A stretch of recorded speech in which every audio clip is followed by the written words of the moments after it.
The diversification of ideas allows for the economic and creative engine of possibilities to be revved up and for small businesses to be placed in an environment to thrive. Jared Yellin describes himself as a parallel entrepreneur focused on launching companies that even the playing field. From marketing solutions, educational platforms, simple sales training, and so much more, Jared has supported over 100,000 small business owners over the last 10 plus years. He possesses a wealth of knowledge when it comes to growing and scaling small businesses, while also adopting a no-nonsense approach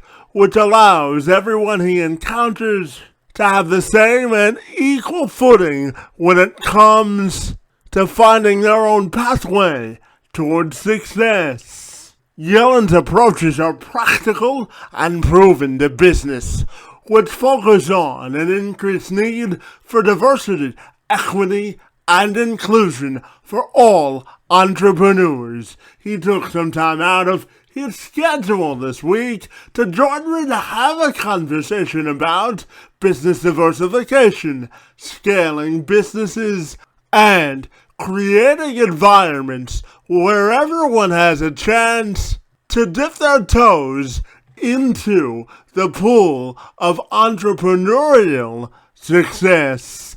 I'm Kevin McShann. Let's have this conversation.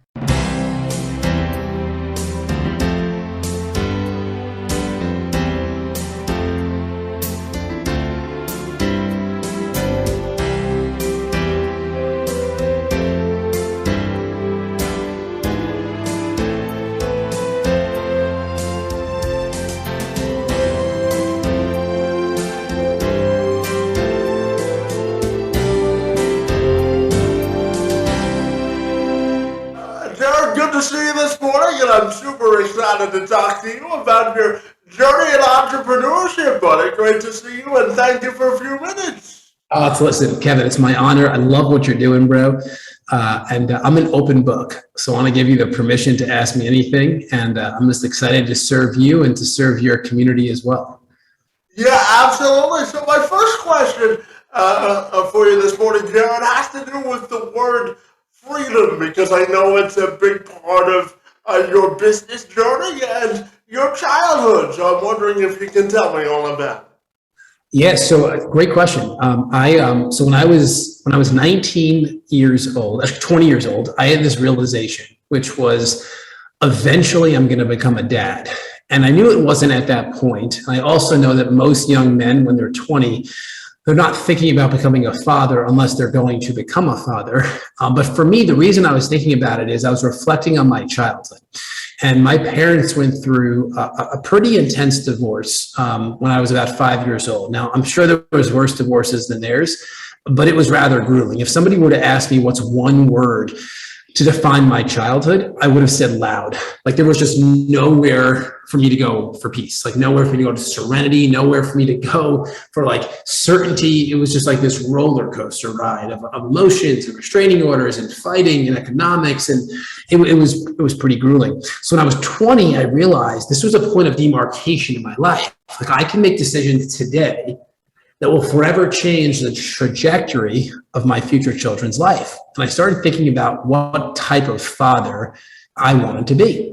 And Kevin, the word that showed up for me as I was doing this internal exercise was freedom. And I really think this was my first time ever even thinking or feeling or experiencing that word, but it hit me. It hit me so hard. And I remember thinking to myself, well, what is freedom? And I broke it down into 14 different areas. From my health, to my career, to my geographics, to my economics. And I started to define each of these areas. And about 30 minutes later, I typed out 7 pages of content. And then I started to read it. And as I was reading it, I realized that I don't know anyone that has this level of freedom. And if I'm going to want what no one else that I know has, I have to be willing to do what no one else that I know has done. And I just went all in on entrepreneurship. So now fast forward 17 years later, I'm now 37 years old, and I have that freedom. But most importantly, my first child was born 5 years ago. Her name is Taylor, almost 6 years now. And I had the freedom then. And my second child, his name is Riker, was born a little over 3 years ago, and I had even more freedom. And I have another child on the way, and I'll have even more freedom then as well. And to me, freedom is defined as doing what you want, when you want, and as often as you want, without ever asking, can I? And only declaring, I can. And I don't share this to boast. I share this so that freedom becomes your non-negotiable as well. So that's really the origin of freedom for me. And I am fanatical about everything that I do because it has to produce more freedom for the things that matter most to me.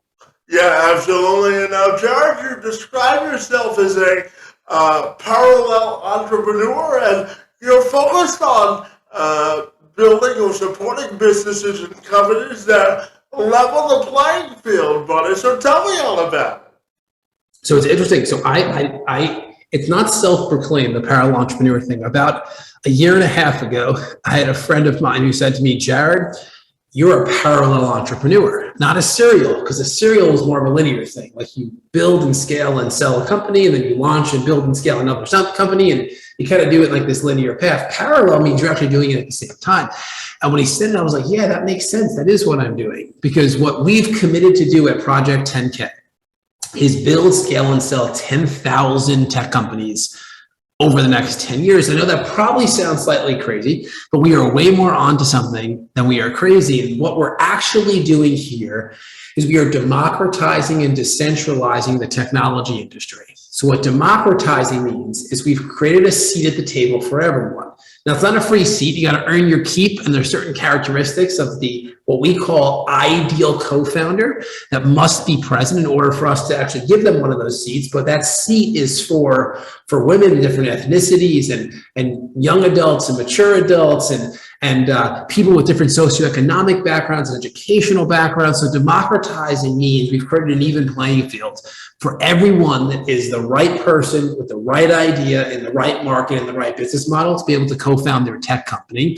And then decentralizing means that we are bringing our infrastructure directly to you. Because years ago, as in like a decade ago, if you decided that you wanted to become a tech founder, you lived in a really small town in Kansas, or you were in the Dominican Republic, or you were in Africa, you were going to have to somehow find a way to leave where you were to go to one of the coasts, where there actually was attention and infrastructure and the resources that would be needed for you to be successful. And I just stand against that. I stand for people being wherever they want to be. That's geographic freedom. So we're bringing our infrastructure to you. So we're decentralizing it by saying, hey, live in Kansas in that small town, or live in the Dominican Republic, or live in Africa.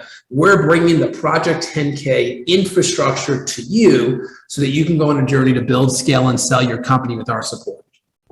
And throughout your business journey, Jared, I know that you've supported over 100,000 small business owners, and you've taken sort of a practical and a proven approach to business that's no nonsense. So talk to me about your practical and proven approach to business and business diversification as well.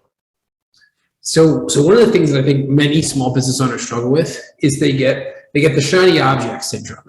They hear about TikTok, or they hear about Instagram or Facebook or search engine optimization or running ads on different social platforms, and they all are wonderful.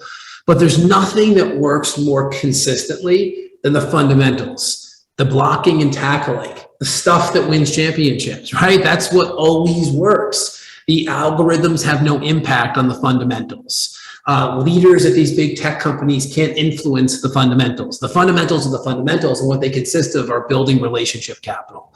If you were to do a survey of any company that you stand for, any company that's gone on a journey to build, scale, and either IPO or sell in the future, any of those companies, if you were to interview the founder and say, how did you get to this point? None of them are going to say by doing videos on TikTok. None of them are going to say through search engine optimization. None of them are going to say because they had a really big budget for running Facebook ads. Those things potentially are without question, but that's not what made all the difference. What made all the difference are the relationships that they were able to establish that created radical acceleration.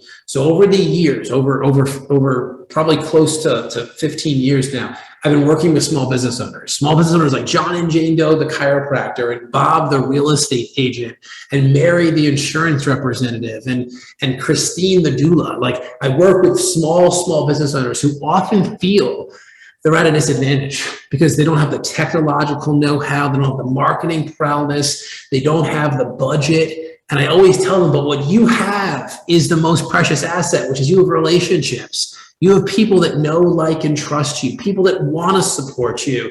And when you can focus on relationship capital as your accelerator, everything else gets easier and easier and easier because you start to produce more economic capital for yourself. But use relationships as your accelerator and never think you're at a disadvantage, because you have relationships for a decade or for 2 decades or 3 decades that know, like, and trust you. They want to support you. You're just not giving them the access point to do it yet. And building on that point, you talked about relationship capital. And, I'm a big proponent of providing people the connection capital for opportunity in terms of networking. So in your view, how are building relationships and networking interconnected? So it's interesting. So, like, to me, networking is often really transactional. I'm not a networker. I'm actually extremely introverted, which is odd for people because you could put me on a stage in front of 50,000 people without even any preparation, and I can go the entire day, and the butterflies that would paralyze most are like energizing for me. So many would be like, you're this ultimate extrovert, but if I'm in an elevator by myself, I'm like this incredible introvert looking down at my phone. So to me, networking is very transactional, but what's not transactional is building meaningful relationships. And when I do go out to quote unquote network, what I actually look to do is solve problems for people. And I want to understand 3 things from every single person I connect with. This is how you build meaningful relationships. I first want to understand, what are they most proud of? Like, what is the thing in their personal or professional life that they're most proud of? Because that gives them an opportunity to speak about their past. And then want to understand, what are they most excited about? What is lighting their fire today? That gives them a chance to speak into their present moment. And then I want to understand, what's their vision, which gives them the opportunity to speak into the future. And once I know someone's past, present, and future, I can speak into their listening. And if I can speak into their listening and I have an offer that's going to help them take their future and make it part of their present state with me, then I'm morally obligated to get them to say yes to a next step. And what equally holds true is if my offer does not take their future and make it part of their present state, then I'm responsible to make sure they don't say yes to what I'm offering. So that's what I look at. I look at networking as a chance to understand someone's past, present, and future. And based on that information, you can positively influence them to make a decision or not, so they can experience their future in their present sooner. Yeah, absolutely. And Jared, I don't have to tell you that small business is sort of the lifeline or backbone of any economy. So when someone asks you to characterize the future of small business in America, what do you tell them? I tell them that the small business owners, they're everything, right? And if anything happened over the past couple of years with the pandemic or whatever people want to call it, those that suffered most are the John and Jane Doe small business owners. And many of the tech solutions that we're building today and have launched are really focused on galvanizing energy for small business owners. And what I would encourage everybody to do is to really focus on helping those small business owners before you help the big corporations. Like, really focus on helping John and Jane Doe, the hardware store, versus Home Depot. Like, give John, the hardware store owner, the opportunity to provide for his family. And for the small business owners out there, you must become an expert on the problem that you're committed to solving, like on a local level. So like chiropractors as an example, like you must become the expert of health in your town. When people think of health, they think of you. Or the local real estate agent, you must become an absolute expert on everything that's going on in your community. I speak about this all the time, Kevin. Local real estate agents are missing the mark because what they think they're doing is selling homes or renting out homes. What they're actually doing is they are the connector of the community. They should know what's going on in the community, because when people then come to them to find out what's going on, eventually they're going to also come to them to buy a house. So it's so critical that as a small business owner, you become what we call omnipresent. And omnipresent means that people feel like you're everywhere because you're known for something. You're known for the solution that you provide to that community. And the way that you become known is you get hyper consistent with your messaging and your storytelling and all of the actions that you take. Become known for the solution that you're bringing locally. So when anyone thinks about health or what's happening in the community or how to, like, for example, there's an industry that one of my tech companies supports, which is called birth workers, which is midwives and doulas. And this is more like a huge passion project for me because it's been very helpful for me with my family, having doulas and midwives. We educated them on becoming the experts of birth in their town. So, because in their town, there are births every single day. And as the expert of birth, people then come to them for their knowledge, and then it gives them the chance to learn about their past, their present, and their future. And if they can support that individual or the couple, they have an opportunity now to sell them their services. So become the go-to expert on the problem you're solving on a local level by being hyper consistent around your messaging and your storytelling. And building on the point you just made, I know that you're big on life-altering companies, so I'm wondering if you can define that term for me and what it means to you. So so impact is so important for businesses to recognize. Like, listen, you should make a ton of money. Like, you should make tons and tons of money. Like, that should be one of your priorities, is to make a ton of money, because the more money that you make, the more good that you can do, because all that money does is amplify who you are. So if you're a great human, making more money is just going to give you a chance to help more people, right? So just make a ton of money. But what's so critical is that you attach the solution you bring to the world to some form of a relevant impact, some form of a relevant impact. So when somebody's saying yes to do business with you, they're saying yes because they want the solution, but they're also saying yes because they stand for your impact. They stand for the impact that you're causing, and it must be relevant.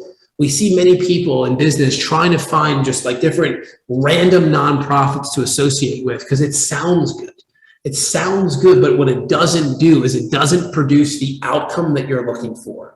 When you can align yourself with an impact that is so deeply embedded in your DNA as an organization, so that when somebody spends money with you, they're also doing good in this world, you're going to see they want to spend more money with you because they also want to do more good in this world as well.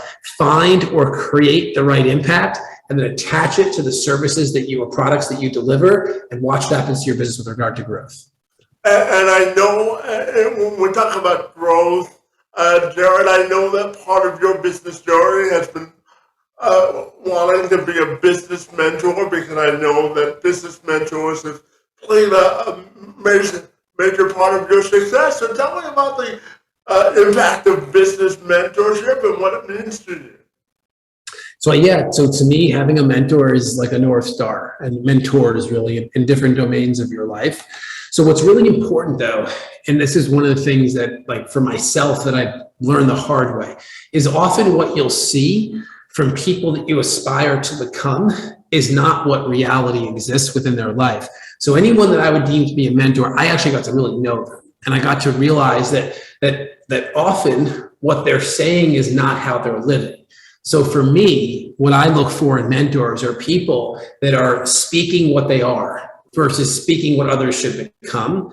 And I got to know them on a deep level. And you might say, well, how am I going to do that? Like, I want mentors that are untouchable. So you can use them as an inspiration. You can read their work, you can watch their programs, but you want mentors you have access to make sure there's congruence between what they're saying and what they're doing.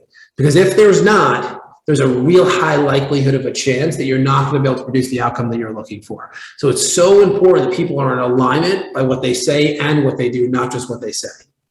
And to that point, Jared, you describe yourself as a non-technical tech guy or something to that effect. So tell me, what does that mean to you, and why is it important to make technology simpler to access to the average business owner?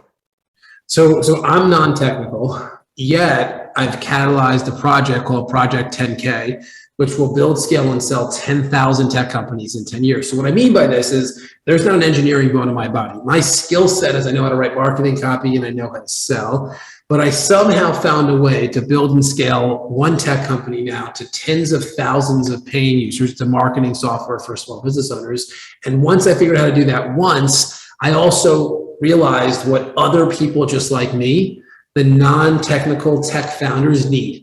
And they need human infrastructure. And I built with my team the infrastructure needed for the right person with the right idea and the right marketing and the right business model to go on a journey with us to build, scale, and sell their tech company. And it's when I say right, those four rights, those are essential. The right person has 8 characteristics. The right idea has 4. The right market has 3, and the right business model has 3. If all of those criteria are not present, we can't move forward with that entrepreneur because it will lead to an implosion of their company. So we've done this now for long enough to identify what are the absolute fundamentals for success in tech. And as long as we see those, we build a human infrastructure around that founder so that they can become the voice and the face of the company, and we become everything else so they can go on their journey for an exit. Yeah, and I'm fascinated since you brought that up.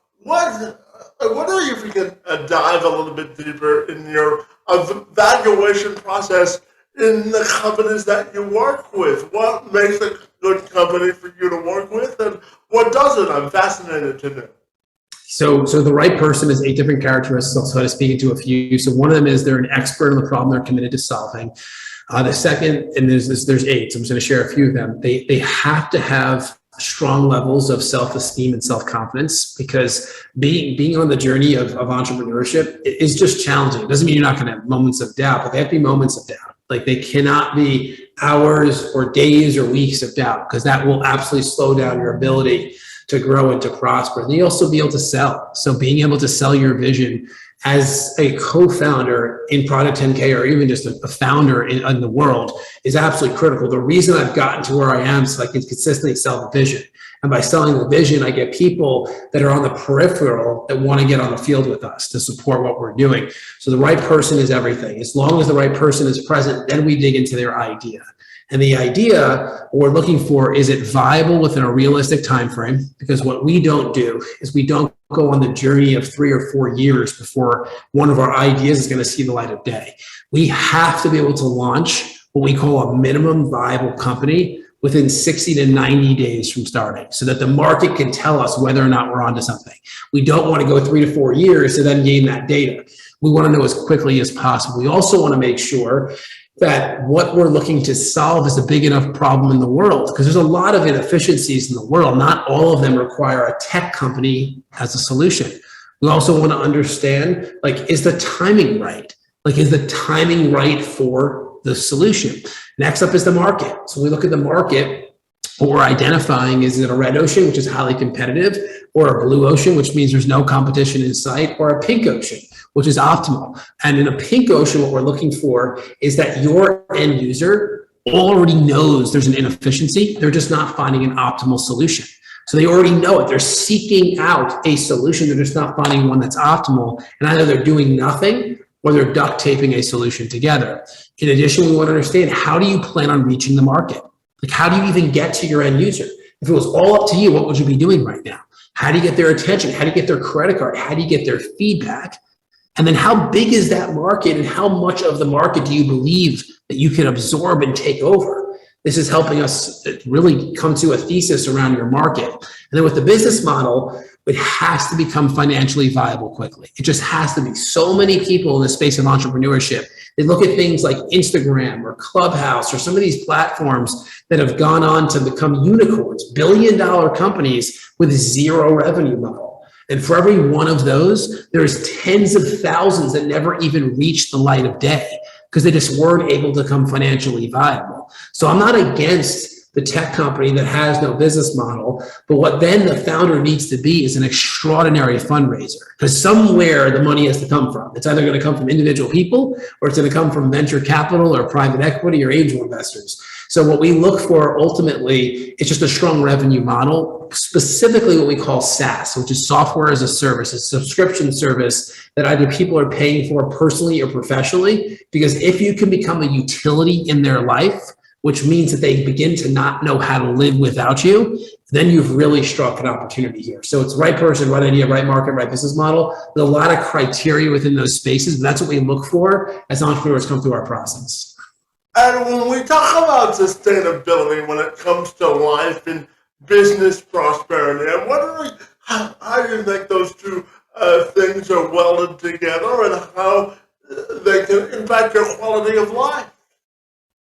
Yeah. So here's what I've realized about, like, it is so important to win and to win quickly. Like, for anybody watching this, whether you're a small business owner, an entrepreneur, whether you're an employee of a company, you need quick wins. You need a quick win. You need to put points on the board. It's so important. So many people take too long to produce any points. And then as a result, they burn out, they get frustrated, they become cynical or skeptical. They don't get buy-in from those around them. You must put points on the board quickly. This is why for us, like at Project 10K, when an entrepreneur comes through our process, when we say yes to move forward, we have to launch that company within 60 to 90 days, which is absolutely and utterly ridiculous. Like, that doesn't happen anywhere in the world. Like, the tech companies traditionally will take 12 to 24 to 36 months to launch. We're saying 2 to 3 months. And the reason for that is we must put points on the board. We must do it quickly. And within 90 days post-launch,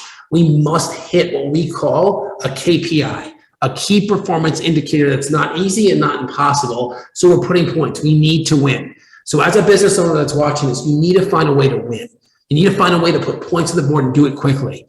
Set yourself up for success, because as you start to win, winning builds on winning. Momentum builds on momentum. If you look at use sports as the analogy, when an individual team has a losing streak, it's really hard for them to gain the confidence to win, and the streak often lasts for weeks or even months. But when they're winning, their entire esteem, their confidence begins to build on itself, and they become unstoppable. They become a force of nature, and business is no different. You just have to put points on the board quickly.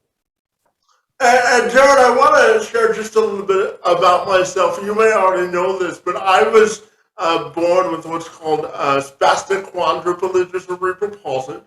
Simply means that I don't have enough oxygen in my legs to walk normally. But outside of hosting this podcast, but I work with entrepreneurs and businesses to help them sort of level the playing field for folks with disabilities. So when we look at infusing folks with disabilities in employment and in business, what do you think that looks like when we want to scale that as well? Notice, Kevin, I'm so impressed with you, because you have transformed a disability into an opportunity for yourself. And that's really impressive. I mean, I stand for people that take their darkest moment, their most significant challenge, their disability, all the things that would kind of put them at a disadvantage, and they use that as their catalyst to produce. And I would encourage anyone that's listening or watching this, we all have our disabilities, we all have our life experience, we all have those naysayers. But what if those things were happening for you and not to you? And you might be like, Jared, look at you, you have it all. I did not have it all. I didn't have a physical disability, but I had an extremely difficult early part of my life to get to this point today. But the reason I made it is I never defined any of those life events as happening to me. They happened for me. They happened in service of me. One of my tech companies, just for context, I was told was going to take 10 months and $750,000 to build the first version of that company. It ended up taking over 2 years and $2 million to finish it. I completely self-funded it. And for every reason in the world, I should have quit, but I didn't, because it happened for me, not to me.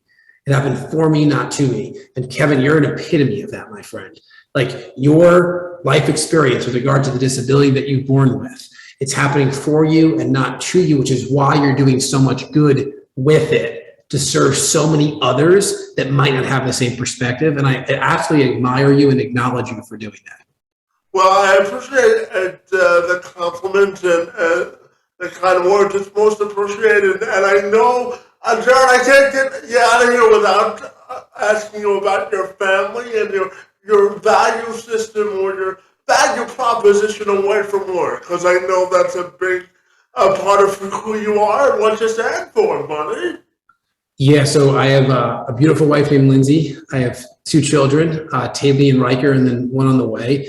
And it's my non-negotiable. So at 5 o'clock every day, I'm a dad, and I'm all in on being a dad until the kids go to sleep, and then I'm all in on being a husband until my wife goes to sleep, and then I'll prepare for the next day. And then in the morning, I'm all in on my health, and I'm all in on seeing my family before they depart for their day, and then I'm all in on being an entrepreneur. So I'm just all in at all times.